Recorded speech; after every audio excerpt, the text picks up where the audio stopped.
Welcome to Category 5 Technology TV, episode number 360 for Tuesday, the 12th of August, 2014. Hey, Hello. I'm Robbie Ferguson. I'm Kelsey Jensen. Hey, Kelsey. Hi. How you been? I've been good. Good. We'll talk about that. Yes. But first, no, I'm so serious.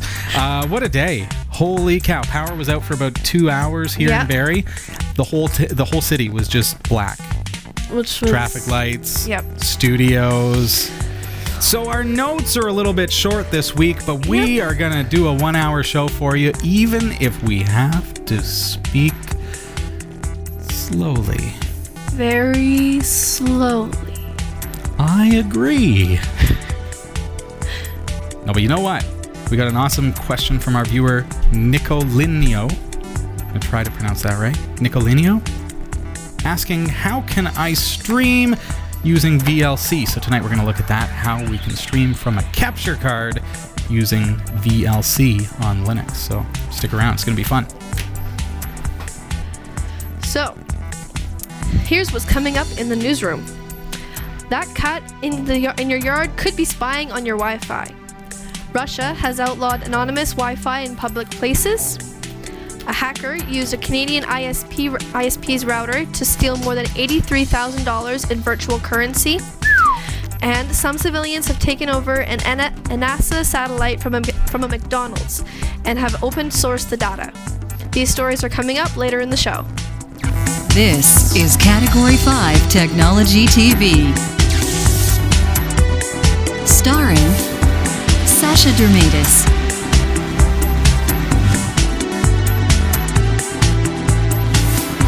Hillary Rumble,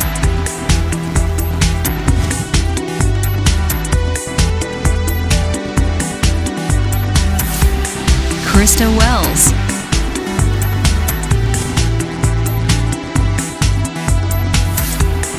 Eric Kidd,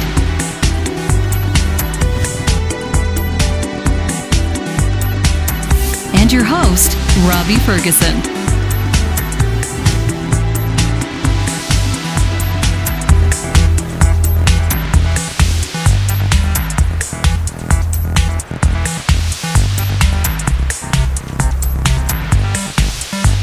Introducing Belltone First, a revolutionary new hearing aid. So small you can hardly see it. So comfortable you can hardly feel it. For the first time ever, you can control hearing aids directly from your iPhone. Pick up the phone, listen to music, and use your hearing aids like wireless headphones. Hear everything that matters. Try Belltone First. For a free trial, call 1-800-BELLTONE now. This is Category 5 Technology TV. Hey, Hello. so nice to see you. Thanks for joining us tonight. Like I say, it's been a little bit of a crazy night. Whoa. There, the music stopped. So, now that was awkward. Yes. But here we are. Kelsey, it's good to see you. Been Good a to long see time. you too. Yeah. Been busy this summer? Yeah. I went up to the Deaf Camp with Hillary. Oh, cool. So that was fun. So that's where Hillary's been too. Yes. Gotcha. What's been going on out there? Lots of fun stuff. Yeah? So Deaf Camp is you provide just a fun camp for people with hearing impairments? Hearing impairments. It's not just the kids, but like sometimes their parents will be deaf, but they will be hearing. Sure. So it's a mixture of the. So what do you do? Counselor. I saw counseling. Yes. A camp counselor. Yeah. That's like that's really just like hanging out and playing on the water slide and make stuff. sure the kids are okay, you know. Yeah, okay, gotcha. The big slide going down into the water. Yes. It's a pretty place. Oh yeah, it's gorgeous. Gorgeous place. Cool. I've been really busy with Studio D, getting everything ready for the new studio. This is Studio C that we're in now, the basement of Robbie's house, and we're getting it out of here. So I've been working really hard. I'm not sure if you caught any of the pictures or videos. If you haven't yet, it's cat5.tv/studio. I was really starting to approach burnout there because I was doing the 5 or 6 a.m., then work a long shift at my day job, and then go back and work until 9 o'clock or so at night doing Studio D. So I was really getting close to that point where I knew I needed to take a break. So last week I kind of took a break so people didn't see me in the chat room and wondered where I was and everything. It just kind of took some downtime. Took the kids up to the cottage and Becca, and we had a nice time there and really just kind of refreshed. Just so same as the camp. Just enjoy beautiful weather. And so that was nice. Thanks everybody for your support of Studio D. I'm really, really excited about it. I'm refreshed now and attacking this week. We've got, so tomorrow night, so today's Tuesday, Wednesday, I'm at Studio D first thing in the morning, 5 o'clock in the morning. I'm taking measurements for the landlord because we are putting in new drywall on the weekend. So he's going to be buying the stuff that we need, but I've got to get him the measurements. So I'm there tomorrow morning, 5 a.m., get the measurements, get those to him during the day, probably on my lunch hour. Yep. And then right back after my work shift, I'm back at Studio D meeting up with a viewer named Anthony who's coming up from Toronto to take a look at our security system and see what we need to do there. And secretly, it's just good to have another guy there while I'm doing some electrical work, because if I get electrocuted, I kind of want someone else there to be able to call 911. Yep, that would be useful. It's a good idea. So it's coming along. That is what I'm up to this week. And then, so Wednesday, Thursday, and probably Friday, I'm just finishing off the electrical, getting some cleanup done because it's an absolute mess right now. If you've been following the videos, day 10, day 11, day 10 was a 1-hour super special where you got to see us doing all the electrical stuff and learning from our viewer Paulo how it's all done and talking a little bit about some of the other things that we needed to do. Day 11, I was back there doing some more electrical, getting some cleanup done with my friend Bruce Forsyth. And then day 12 is coming. That's going to be tomorrow. And that's doing all that stuff. And then Saturday, we're back there doing the drywall. And Paulo is actually coming up to assist with that because he knows what he's talking about, folks. If you saw day 10, you know. So sounds like a pretty busy week. It's a lot to do. It's a big job. Yes. So glad I had last week. Yeah. We're cutting away the lower 4 feet of the drywall, replacing that. Wow, that's it will be a nice, clean, straight edge cut as well. Pretty. Yeah, very it'll look pretty. real nice. So it's coming together. cat5.tv/studio. And again, thank you to everybody for your support. We're raising money right now to buy a new video camera for Studio D. We want to go 4K with our source. We got our limited edition shirts. So those of you who supported us that way, thank you. That was through our Teespring campaign. That's over now. There are other ways that you can support the campaign to raise money for Studio D and for the camera in particular, cat5.tv/studio, or if you want to just donate, go to cat5.tv/C, and you'll be supporting what we do here at Category 5 TV. So thank you. Yes. Wouldn't mind saying hello to some of our new viewers. Yes, we've got quite a few. You want to try to tackle this list with us? Yes. I'm gonna bring up the map as well at the same time, so if you want to just go at it. All right, so the first one is CM Lofton 37. Moes, MOES 133, Neon Rust, Big Kitty, Jim McGinnigal, and Deck Geek Super Shang. That's how you say that, I think. Marin Menke, Cart 5250, Class Line, I probably butchered that one. DJ Quaid, the Zen Guy, Daryl Ramsey. It's tough, eh? We got all these names. Some of them are so weird. Let's see if I'm gonna butcher them, but I'm gonna get through them. Daryl Ramsey, Twerpink, Timmy H13, hey ya. Apollo 17, we know you. Yep. That's Paulo. Voyaging Techie, CD Friesen. What else we got? Jay Weston. Yeah. Erica's dad. Huh. All right. He finally registered. Couldn't think up a nick, so. Ryan 512. Sky Capped. Terry.Healy.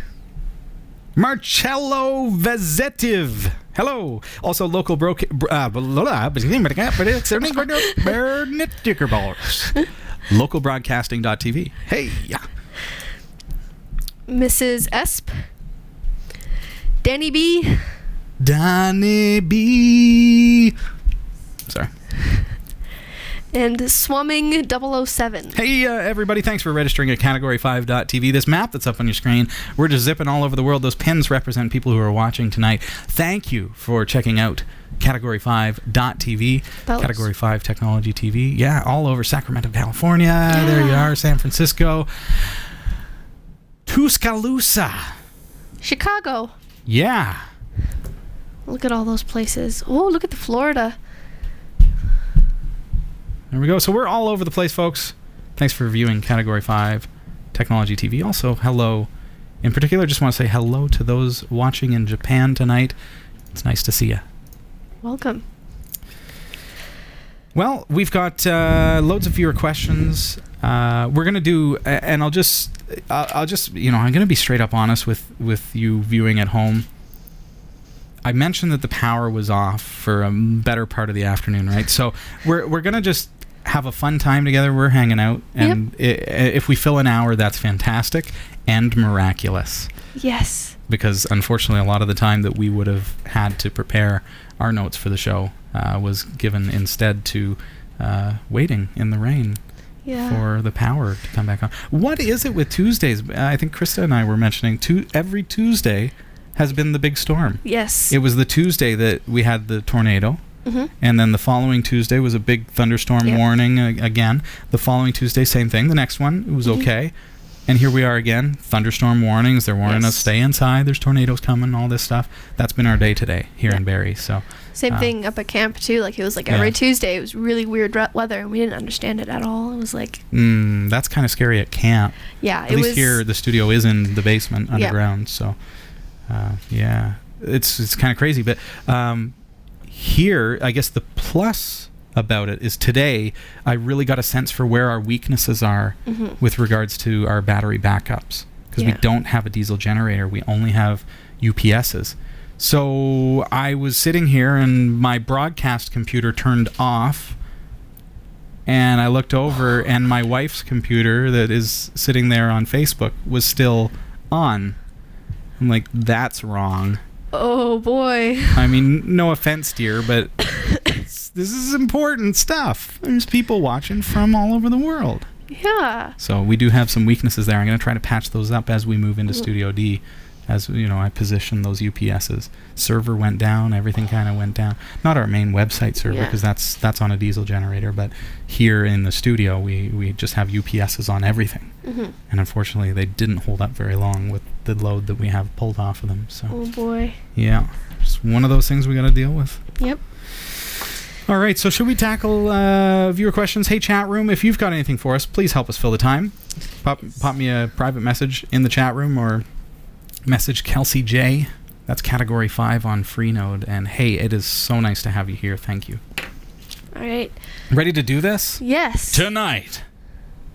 Take it away. All right. So. That's the intro. Tonight's feature is. Yes. So, viewer questions. Are we going there? Yeah, but you'll know what I mean as soon as you start reading. Yes. Dear Robbie. Hello. I think this is the right one. Yeah. Yes. I have Dear Nicolino. I have a TV capture card, ATI TV Wonder. Classic card. Yes. And broadcasting, streaming into a local network. I was wrong. That is wrong. What I am saying is very wrong. What did he do? What I am saying is very wrong. So he was wondering if there is a way to broadcast the input of local TV and broadcast/stream into a local network / like DLNA, or using VLC. Any advice? Or using VLC. Any advice, comment would be appreciated. Let's do this. Let's do this. Let's do this. Yeah, VLC has come a long, long way. And Bob K54 in the chat room saying, how can I get, speaking of VLC, how can I get to watch Category 5 on VLC? Oh, you just open up the link, http://cat5.tv/RTSP. So that's the feed. And when that happens, it will ask you what you want to open it with, and that would be VLC. Yeah. Or you can just go into VLC, and somebody could translate from video to the chat room if you don't mind, just in case DJ Quad or Bob K54 is not able to actually hear me right now. You can bring up VLC, and go File, I believe it is, or Media, and open Network Stream, and then enter that URL, and it should open right up as well. So kind of cool. That's how you can live feed Category 5 TV. So that only works when we're live, 7 o'clock Tuesdays Eastern Time. Okay, so back to the question that came in the chat room. That was relevant, though, because it is VLC. VLC has come a long way, and if you're not familiar with it, it's called Video LAN Player. I don't mind the interruptions because it slows things down. So that's a good thing. VLC is an excellent video player available cross-platform. What's so great about it is it makes it so that you can play virtually any media. It really does. It's just an excellent... it performs well. It runs really, really well on my Linux machines. Runs great on Windows. I'm sure it runs on other platforms too. But for me, it's all about the Linux playback. So the question comes up because VLC also supports streaming. Not just watching shows like this live, but also actually sending live streams out. Really? Yeah.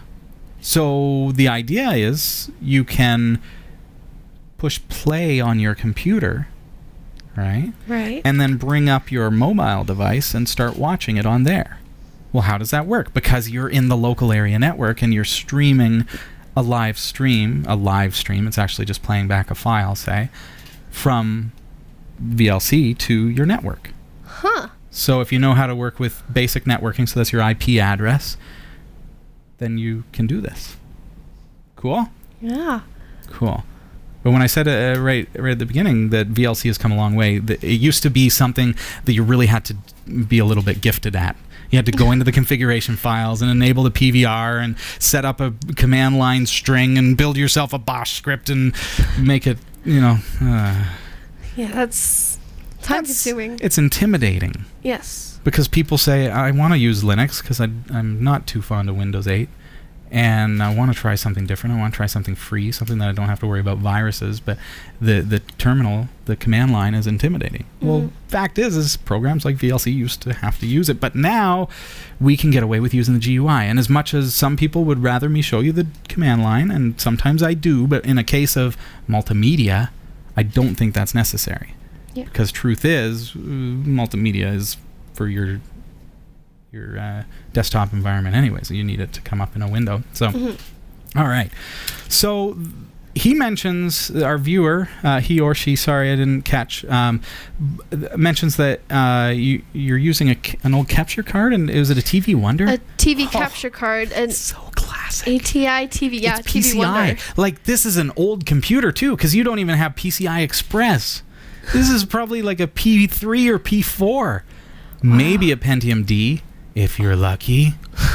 That'd be fast. But it's an older system too, so this is going to be awesome. This feels really old school. What I want to do is I want to open my terminal after that spiel. The reason I want to do this is because I've shown you this before. In the terminal, if you type in a command, Nautilus. Oh, why? No. Oh, not Nautilus.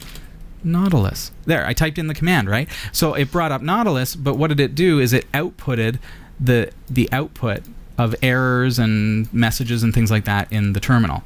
So we're not actually learning to use the terminal today, but it's a great way to do this kind of thing because as soon as I type VLC, it will output to the it'll open it up normally in the GUI. But if I move that out of the way, you'll notice that in the background here in my terminal window, it's showing me a bunch of output, some kind of clever things that help me to understand what's going on if there's a problem. Reason I want to do that, Kelsey, is because if we're going to start streaming media, we want to know that it actually was successful in creating the stream, because you could sit there trying to troubleshoot it to death, wondering why can't I connect to my stream, and then had you done it this way, you would have seen in the terminal it couldn't connect, or it failed to load something. So this way we're able to establish that right off the get-go. So backing up just a moment here, I've got a program called Cheese Photo Booth. Is it cheesy? Installed. It is so cheesy. There it is, Cheese.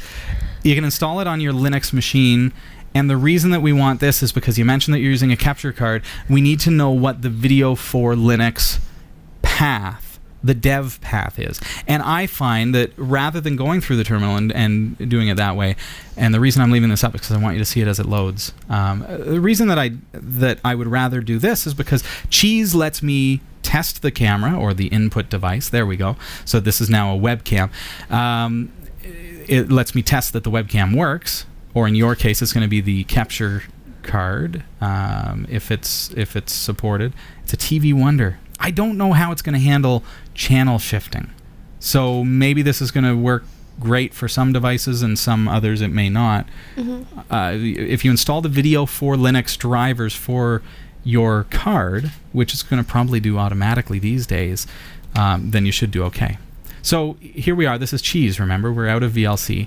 And if I go Edit, Preferences, once my webcam is working, I see my webcam, and I see that it is located on /dev/video0. I've got some flicker there. I'm just going to fix that for you real quick. This is I'm streaming to Telestream Wirecast using Desktop Presenter in Wine. There we go. The flicker's gone. Okay, /dev/video0 is where this camera is actually located on my system. So you can see that it runs pretty good. Yeah. And when I say that, we're using a webcam because I don't have a TV Wonder. That's classic. But I guess you'd have to just make sure that you can get Video for Linux to work with the channel changing option of your TV Wonder card. And if not, something simple, as simple as plugging in a VCR, like an old VCR that you can pick up at a thrift store just because it's got the tuner, right? And plugging the RCA outputs into a cheap $15 USB capture device that's compatible with Video for Linux. And that's going to work very, very well. So it may not even be a case that you need to use the TV Wonder. Okay, so I know the reference, where this thing is located. I was about to sneeze, it didn't come. Okay.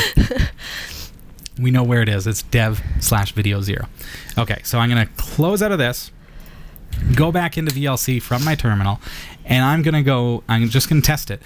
Media, open capture device, and you'll see the capture mode. It may be file by default. You want to change to, it should be capture device because I clicked on media, capture device. Okay, capture mode. There are a few different things there. You don't need to use, you may use PVR. Maybe PVR is going to work better for, does that have channels? Oh, that's interesting, hey? See, I don't have it to test with, but you may want to look at that and see if you're able to get it going that way. Oh, TV. Look at that. Works with hertz, kilohertz. TV tuner card. Look at that. So for you, our viewer asking about the TV Wonder card, I'll bet you that's going to be the one. Use your adapter. All right. For those of us who only have a webcam, Video for Linux 2. Now, Video for Linux is, you think about Video for Windows, it allowed you to use all your different video capture devices. Video for Linux, so cleverly named, is basically that for Linux. Makes sense. You figured it out, didn't you? Yeah. Just as I was saying it, you figured it out. Yeah. You could have interrupted and just been like, it's for Linux, isn't it? All right, so now that I've selected Video for Linux, I can go device name and dev Video 0. I know that that's my webcam or your capture device or whatever it is that you're using. And then which audio device, you can select one or the other, and it's probably going to be the first one. If that one doesn't work, then try again with the second kind of thing.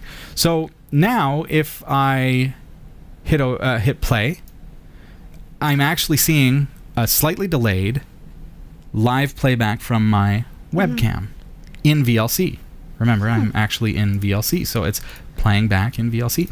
So I know that the webcam works, or the capture device works in VLC. Yeah. So I can, in fact, go View, Playlist, and I'll see my preview window down here, and I'll see that my playlist, in fact, has Video for Linux, Dev Video 0, and it's playing back just fine. So now that I've done that, I can right-click on that, and I can choose Stream. And we're going to do that right after the news.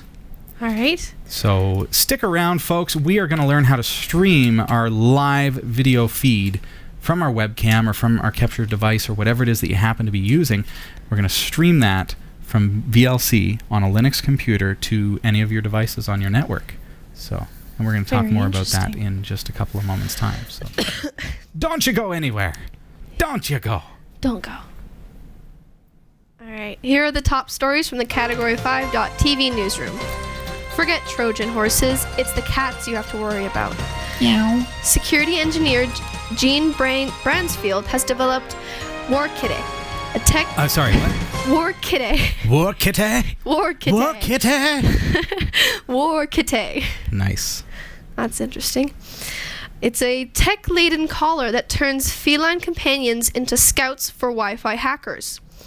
The innocuous-looking accessory hides a Spark Core board that maps wireless networks and their vulnerabilities wherever the pet wanders. If used in the field, the technology would be pretty sneaky. The cat stalking mice in your backyard could represent the prelude to an attack on your wireless router. The experiment in pet-based network penetration service serves as a friendly reminder to lock down your home's Wi-Fi access point. The engineer discovered that many of his neighbors were either using weak security or none at all. It wouldn't have taken much for someone with more sinister intentions to either borrow these connections or spy on their users. Which, that's kind of scary, you know? Well, and I've mentioned it on the show before, like it's important to have good security on your Wi-Fi. And the you know what the problem is? What do you do when you get your own place and you put in your own internet, and who do you call? You don't call a technician that's going to charge you $100 an hour to come and install it. You call the ISP. Mm-hmm. Does the ISP, what do? They give you a modem. They say plug it in, turn it on, Then leave it at that. and that's it. So what you do as a normal user is you take it home, you plug it in, you turn it on, you turn on your laptop or your device or your whatever, and you see, oh, there's my Wi-Fi. Go on to it and it works, and great, everything works. And that's it. Well, guess what? It also works for the guy over there and his cat. Which is very frightening. And so people say, oh, I don't mind if my neighbors use my internet. Except when Right. you overuse it. And then That's what you're thinking, right? Yeah. Oh, well, if they use my bandwidth, then my internet will be slow, so I probably want to kick them off. not just slow, but like they could use it all up and you could have extra, pay overage extra. bills. This is Canada. I forgot. Yeah. You might have to pay more. Exactly. Right. Or how about this? What happens when you take two computers and plug them into the same router? Do they become independent of one another, or do they become connected to one another? Become connected so they could hack into your computer too. She's good, folks. You've been watching Doctor Who. Well, yes, but It shows. Think about that. So a neighbor connects into your Wi-Fi, and it doesn't have to be a neighbor. Keep in mind, these things will range 2 miles on a clear day. yes. Line of sight, they go far. And these days, people complain when their Wi-Fi is weak. So what does the ISP do? They give you a stronger modem with a stronger signal. And so it goes even further. And the neighbor could be some would-be hacker kid from, 3 blocks down. That's perfectly possible. Yes. But when they have connected to your Wi-Fi, they are in fact connected to your network. So all of your computers that are on that network, your printers, everything, are now exposed to that hacker. And it's the same reason that you don't want to connect to open Wi-Fi at a hotel or something, because people actually do sniff for passwords and things. So they can get your passwords as you're logging into things. They can sniff through packets that are being sent between computers. If you're sending a message to your wife downstairs, they can catch that. All that kind of stuff. They can send things to your printer. They can delete your files. They can open your files. All those private pictures that you got in there. Oh boy. Anything. So it's a bad idea. Yes. Very bad. Very bad idea. And this cat is basically Google Streetcar on steroids. Or catnip. Yes. Google Street. That's funny. It's the same thing as Google got in trouble for, right? And he's just put it in a cat collar. Oh, that's frightening. And it walks around the neighborhood looking for wireless access. That's good. It could be. Yeah. That's not fun. You don't think? Nope. Could be for the hacker. Oh yeah. Silly kitty. Is that it? Yep. There we go. Next up. What's the next one? Russian Prime Minister Dmitry Medvedev has signed an order prohibiting unidentified access to Wi-Fi in public places. As a result, anonymous access to public Wi-Fi is restricted, and anyone wanting to connect will have to register with a personal ID, although the affected public areas are not clear at the moment.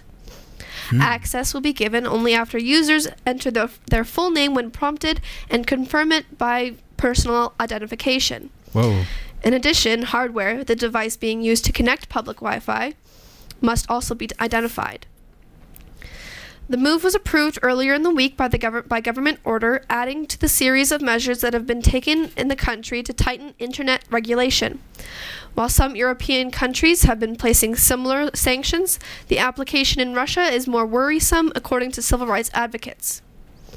MP Vadim Dingen said that the clampdown to the public Wi-Fi was related to the information war against the United States. Deputy head of the Parliament's Information Police Committee, Leonid Levin, gave different views on the new law, saying, "No one will have to show their passports to anybody. The identification process will consist of getting a password for Wi-Fi access by providing your mobile phone number. Since providing a passport is required to buy a SIM card in Russia, there will be no need to show your passport." Interesting. Kinda not good. Yeah. I like the anonymity of being able to connect to a Wi-Fi network at the coffee shop and know that as long as I'm submitting through secure connections that I'm not exposed. But personally exposed is a whole different thing. Having to enter your personal information and identify yourself to the people providing the service. But again, it's a smokescreen. Because you go to a coffee shop and you use their Wi-Fi and you have to enter your private information because that's the new law. But then guess what happens is that the would-be hacker next door sets up a Wi-Fi hotspot to collect people's private information as they authenticate to their Wi-Fi. Like, do they not see this? Yeah, there could be a lot of identity theft coming up. Yeah. Like, depending on what kind of information, but if they've got to enter their full name and provide identification by way of, I don't know, driver's license or something, then what's to stop the would-be hacker from setting up an access point and pretending to be Tim Hortons and collecting your data? Yeah, that's... And then being able to go next door and authenticate as you to do some heinous act. Yeah, that's not good. That could be Did dangerous. I start any conspiracy theories? I think it was them. Maybe. I think they did it. Huh. All right. Look at all that gold. Oh, pretty gold. A hacker with access to a Canadian internet provider hijacked net traffic from a large foreign networks to steal more than $83,000 in U.S. in virtual currency over a 4-month period, a cybersecurity security company said on Monday. Researchers with the U.S.-based Dell SecureWorks said the hackers' attack started last February and stopped in May, after the Canadian internet service provider was notified. John Stewart, director of malware research at SecureWorks, said the hacker targeted firms that hosted servers generating virtual currencies such as Bitcoin, including Amazon in the U.S. and OVH in France, and redirected some activity. He said they were able to track the origins to a Canadian ISP, stating someone had access to a router at that ISP. It had to be someone who managed to hack into that router and gain administrative rights, or someone who already had access. Pat Litkey, another security researcher at SecureWorks, said the firm is fairly confident the attacks came from Canada, but the hacker may be based elsewhere. He said that in order to execute the cyber attack, you literally can be anywhere in the world as long as you have privileged rights. According to SecureWorks, a total of 51 networks from 19 other ISPs were compromised in the attack. That's crazy, eh? Yes. So again, somebody hacked into a router at an ISP and used it for collecting information as it transferred through the router. Yes. Seems that all the news is about hacking tonight, but that's awesome. Huh. It's It's all very frightening that anything like that could happen. Pardon me, it sounds like they have no idea who. They figured out that somebody. Yeah. But there's no mention of, Joe Blow is going to jail for stealing $83,000 in Bitcoin. Yeah. There's none of that. No, he got away with it from the sounds of it. Yes. That's, it's very, it's all very frightening that... So let's take hacking and make it a good thing. What do you say, Kelsey? All right, let's tell do me this. something. Tell me some interesting good news. Alrighty. All right. Well, if you're into space missions, you have to check out spacecraftforall.com, where some civilians have taken over an old NASA website from the satellite from their base in a McDonald's. Let's be fair, it's an old McDonald's. Okay. It doesn't serve burgers anymore. In fact, it's now referred to as McMoons. From here, Keith Crowing, a former NASA employee who hasn't lost his enthusiasm for space, huddles with his team to recreate the joy of satellites gone by. The ISEE-3 is a satellite that's seen better days. It was pensioned off a while ago, but it's still floating up there. So Crowing and his band of merry men asked NASA if they had any objection to resecutioning. What is it? Point to it. Point to it, and I will do my best to help. That one. That is a crazy word. Yes. Resuscitating an old grate. Having raised more than $160,000 through crowdfunding, the team has launched their site, which is a beautiful presentation of the history of the satellite and their efforts in bringing it back to life. What's more, they've open sourced the data, calling it Spacecraft for All. Take a look at spacecraftforall.com. That is cool. Way to use hacking for good, right? Yeah. Take space junk and turn it into a usable and kind of interesting and cool website. And they did get permission first as well. NASA said, yeah, we'll let you do it, but would you like any help? And they actually helped kind of get the ball rolling for them and make the connections, and so they actually assisted with this project to rebirth an old dead satellite from 1978. It's just been floating, it's just making crazy orbits around the sun and not transmitting any data, so might as well turn it on and use it again. But they're doing it for fun, and you can check out that website. It's pretty neat. Really kind of cool. The site is saying that it only works on Chrome. It will work on other HTML5 compliant browsers, but of course, one of the ways that they were able to build up this project, one was through the crowdfunding campaign that Kelsey mentioned, but also through support of Google. And Google helped to create such a sophisticated and awesome web service. And of course, when Google does that, they recommend that you use Chrome because they own it. Yes. And it's theirs. And I think it's okay for a company to want to promote their products. Yes. Even though the courts may not. Yeah. But thank you for the comment. So you can get the full stories at category5.tv/newsroom. The category5.tv newsroom is researched by Roy W. Nash with contributions by Tennessee Frank and our community of viewers. If you have a news story you think is worthy of on-air mention, email newsroom@category5.tv. For the category5.tv newsroom, I'm Kelsey Jensen. Thank you, Kelsey. Woo. Tonight's show is brought to you in part by Beltone. Learn why Beltone is the choice of millions when it comes to fantastic hearing care. Check out Beltone first. It's a revolutionary made-for iPhone hearing aid. Visit beltone.com, or for a free trial, call 1-800-BELTONE now. This is Category 5 Technology TV. Welcome to the show. If you're just joining us, you're late. Very late. You might want to rewind it a little bit. Like about we will 40 entertain minutes you. or so. Yeah, but we'll entertain you, I yeah. promise. I promise. Yes. Okay, back to our feature. A question that was sent in to us from Nicolinio. Nicolinio? Yes. Nicolinio? Something along those lines? Yes. Nicolinio. Hello. That could work. All right. Cool stuff in the news. Thank you for sharing that, Kelsey. All right. Oh, our webcam is still going. So what we're doing here today is we are setting up VLC to stream a live stream, there it is, of a webcam or a capture device. So if we go into View Playlist, we'll see there it is. It's playing. And if I right-click on it, so I've got that video camera or capture device loaded and playing, I can right-click on it and choose Stream. There it is. So now it's automatically detected the dev location of that particular camera or device. And now I'm going to click on Next. Don't click on Stream because you are not ready yet. Next. All right. So here's where we got to set things up. If you skip this step, nothing's going to work. You're going to get a bunch of errors outputted to your terminal. So destination is really all we got to do.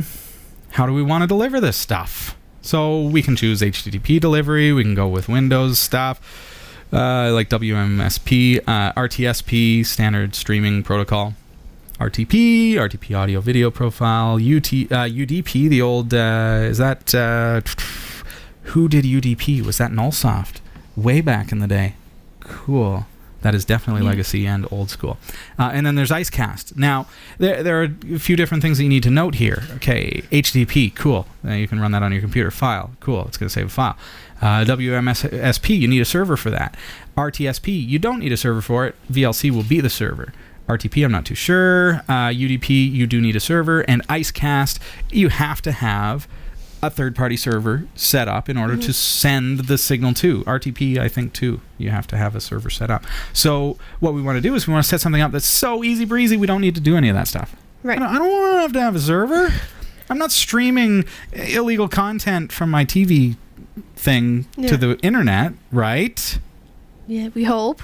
That's not what we're doing today. What we're doing is we're sharing it with other computers on our personal LAN and the neighbor's cat.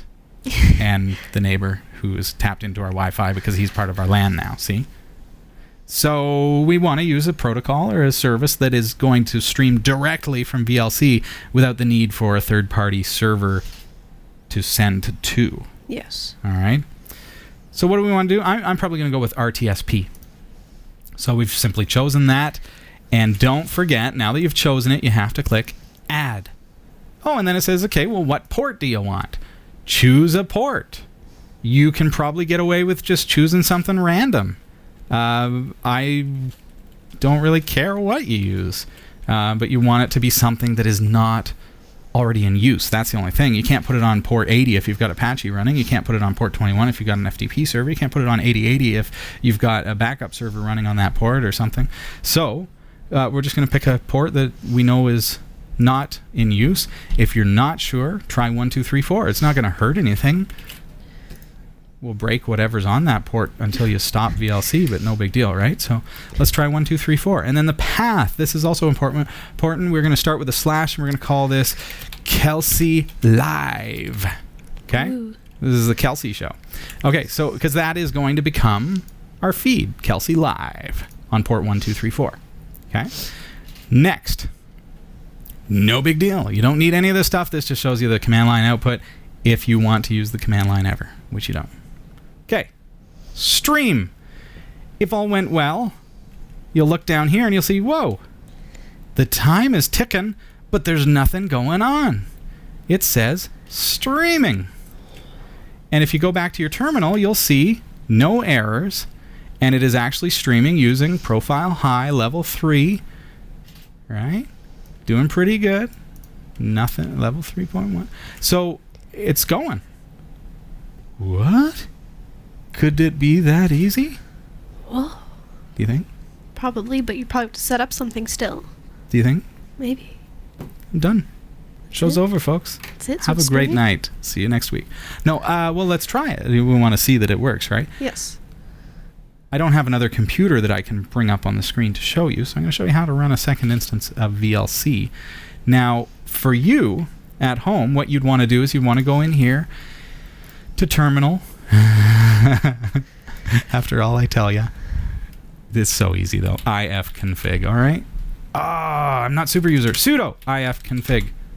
Password. Get your IP address. Mine is 10.0.0.70. So I know that that is my IP, okay? So I can close that now. Kelsey, just needed to know my IP address so that now from any other computer, I can connect to that. Because I'm not going to connect through localhost because that won't work from other computers or my phone or anything else on the LAN. So what I'm going to do instead is I'm going to connect to 10.0.0.70. Yeah. Okay. So with VLC, and we're here too, but with VLC, watch this. If I try to run VLC, I'm going to go sound and video, VLC, and it does nothing. Well, because VLC is already running. Okay. So go Tools, Preferences, and see the first screen that you get, Instances. Allow only one instance. Turn that off. As simple as that. Now hit save. Done. Okay, now try Applications, Sound and Video, VLC. Whoa. There it is. Look at that. Now I got 2 VLCs going. Now keep in mind, this one here is actually streaming. So that's the real streamer. This one here is just a VLC player. Okay. So watch what I can do. Media. Open network stream.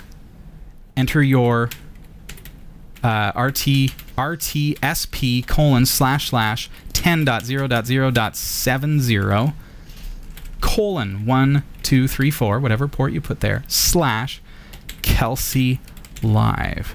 See how that works? RTSP, that's the protocol. : // that's required. The IP address internally. You don't need to change anything in your firewall or open anything up because this is all internal LAN. Then another colon. That tells it to specify a port. The port is 1234, what I specified on the server one. And then / Kelsey Live is the name of the actual stream. So now, if all goes well, you ready for this, Kelsey? Let's do it. Play.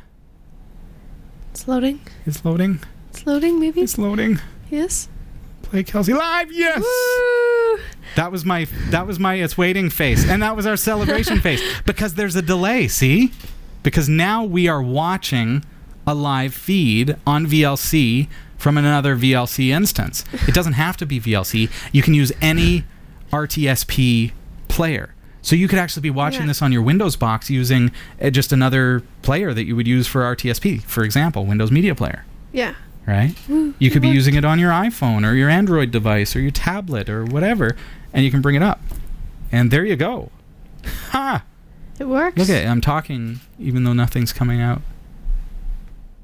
Neat. There's a very, very subtle delay there. Very subtle.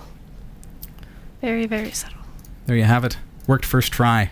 Yes. Even with a power outage, they pull it off, folks. Woo. This is Category 5 Technology TV. Thanks, everybody, for being here tonight. I'd love to address your questions. If you got one for us in the chat room, Category 5 on Freenode, message us, say hi. Do we have any more viewer questions that we can address? And thank you for sending that in.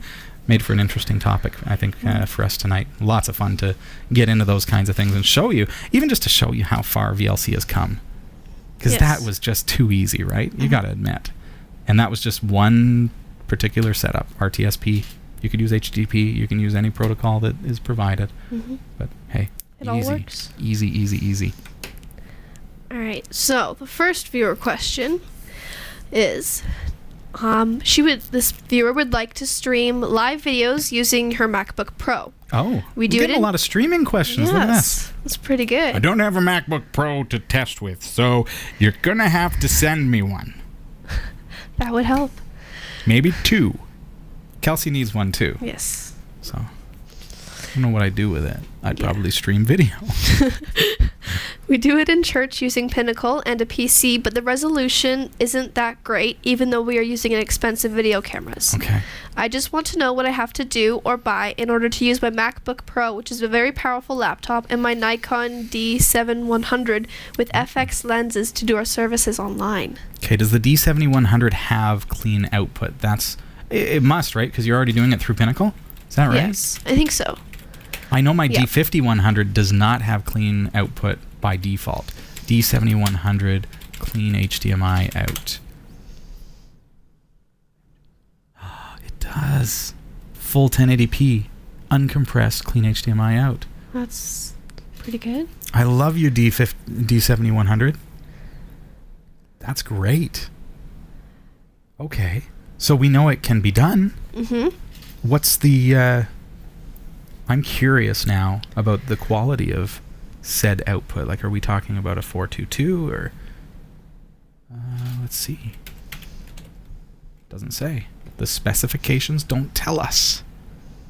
Anyways, that's neither here nor there. Nice to hear that the D7100 is going to get you such good picture quality. My D5100 is a similar camera, so I know that the quality is going to be pretty much the same, but yours has the clean HDMI output for an extra $1,000 or something. Yes. But awesome for live streaming. Live streaming will be brilliant, right? So you're doing it. You got the laptop. How do we do it? There are a couple of different things that you need to keep in mind. Now, we use a program called Wirecast. It's called Telestream Wirecast. Here you go. That's what we're broadcasting on right now in this very moment. So this software, see all of our camera angles? So if I want to switch to our wide shot, I just click there, and you'll see now it switches over to the wide shot, for example, right? So Telestream Wirecast does everything that we need to broadcast. Is perfect for churches, okay? And talk to me directly, or go to cat5.tv/wirecast. But you know what? Pop me an email live at category5.tv, and we'll see if we can get you some kind of a church deal or something like that. That said, okay, so here I am in Wirecast. And I'm using a touch screen for this, so when you see it moving around like that, the reason is I'm actually touching the shots with my finger. So that is the shot of Wirecast here. So I can go output and then output settings, and you'll see that if I drag this into the window, I have, the ability to add any amount of server types that you be able to stream. You want to stream to YouTube, there it is at the bottom. Maybe you don't see that. It might be cut off a little bit on your screen. There you go. So you've got the ability to broadcast all these streams simultaneously while recording in HD to disk. So by recording to disk, you've got now a full quality file. So that's how we create the files that we need in order to broadcast our show through the syndication afterwards, through uploads to YouTube, through uploads to our RSS and syndication partners, to Roku, all that stuff. That's all done through Wirecast. So it's the perfect solution for you, okay? It's going to work great with your device as long as you've got the capture. What else have we... Louis was asking, what more do you want to know about Wirecast, cat5.tv/Wirecast. If you want to be able to do virtual studio sets, you have to have the Pro version, and it also includes some other things. Read up on the difference between the standard and the Pro. What else? Want to know if do I have to buy in order to use my MacBook? I think that's it. Yeah. See, because you've probably noticed that the production values on Category 5, while our camera is lacking, and you see how it's blurry when I zoom in there, that's because we need to buy a new camera. That's why we're fundraising for Category 5 TV at cat5.tv/studio. But you see the bottom, see my lower third? Crystal clear. That's Wirecast. The video camera is not Wirecast's fault. The production values are high.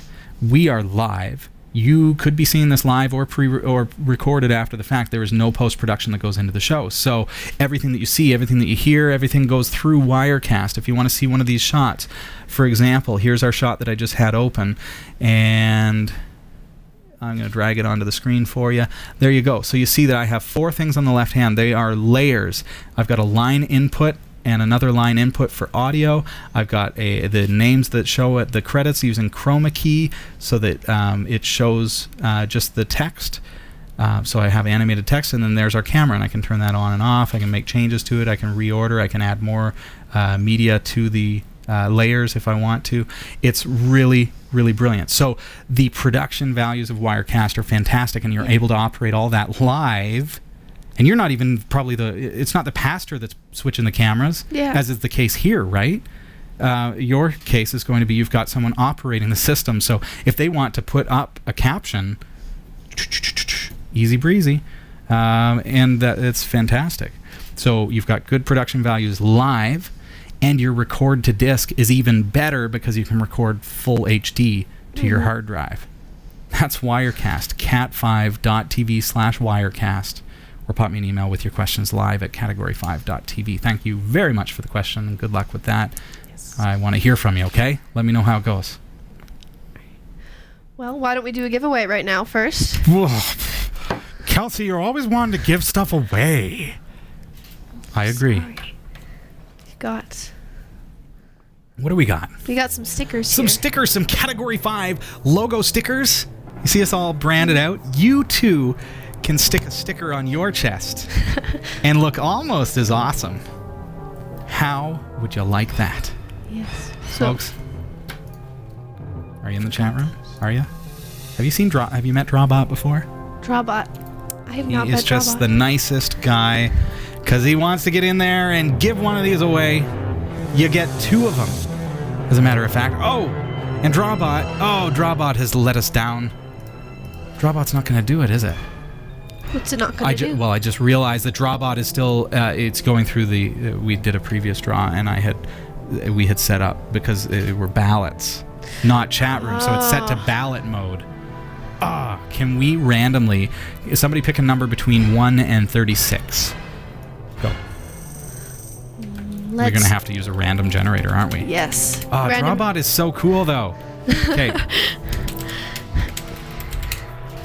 We're going to go to random.org because we are going to use the positioning of the moon in order to generate our random number, which is 32. So, 32 in our chat room is 4 down from the top. 1, 2, 3, 4. Tachos. Tachos is our winner tonight of stickers. So Tachos, all you have to do is email me live at category5.tv with your address that I can send those to. I want to send them to you. Please send me that email. Yes. Come on. And way to go. Congratulations to Tachos. I don't know how to... There. It works. It doesn't really. Well. I push buttons randomly and it just makes noise. But Woo. Way to go. All right. Yes. We have 3 minutes. What are we going to do with 3 minutes? Have you got something real quick for me? Thank you, everybody, for sending in your questions and for participating in tonight's show. Don't forget, and you hear me say it, get over to cat5.tv/studio. And if you're not into the fact, I think we can get annoyed with people saying, please support. It can get annoying, and I understand that. I believe, I totally understand that. But we do have we have real needs, and we need our viewers to stand with us as we do this, and that comes from the very real fact that I had to pay for the insurance for a full year up front, which was a surprise. Yeah. Things like that happen, and okay. Well, that's a huge hit that I wasn't expecting. So your contributions really, really help at cat5.tv/studio. They're going to make it happen. Studio D is coming. I'm hoping it's going to be... we've just got to drywall and paint. Yeah, that's... And then move all this... I'm just going to pick it all up and just take it over in the back of a van. Wow. That'll be It's going to be incredible, isn't it? Yeah, it's going to be great. So excited. Thanks, Agamotto. I appreciate that and your contributions. Yes. Please send money now. Yes. All right. Well, that's literally all the time that we have. Well, it's not literally. We literally have a minute. Yeah. But it's been pretty good. I guess we've filled an hour pretty well, considering. It was a crazy day. I hope I stressed that enough. Crazy. I got up at 5 and started at Studio D. I put up the video from day 11 this morning. Then I went to Studio D, got a few things done, went to work, got here, power was out.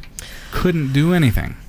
That's frightening when you've got a show to run in a couple hours. If it had stayed off for another hour, we wouldn't have been on the air. So that would have been a first. And then I thought, we'll just have to then, if that ever happened, I guess we would just do the show again the next night or something, or maybe even an hour late if the power was late or something like that. Yeah. Who knows what would happen? Or it would just be a frantic 5-minute video of me going, there's no power, and it's pitch black. And that would be the episode for the week. But at least then I could say I broadcasted that week. So that'd be a fairly funny show. It would be. This has been Category 5 Technology TV. Don't miss the show next Tuesday night. It's always the same time, 7 o'clock Eastern, and you can catch us on Roku, cat5.tv/Roku. And do check us out on YouTube, on our website, category5.tv. Nice to see ya. Nice to see you. Thanks for coming. Have a marvelous, wonderful week. Take care. We hope you enjoyed the show.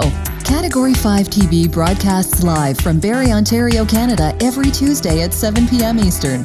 If you're watching this on demand or through cable TV, check out the local show times in your area at category5.tv and find out when you can watch live and interact in the community chat room. Category 5 is a production of Prodigy Digital Solutions and is licensed under Creative Commons Attribution 2.5 Canada. We'll see you next time. Thanks for tuning in.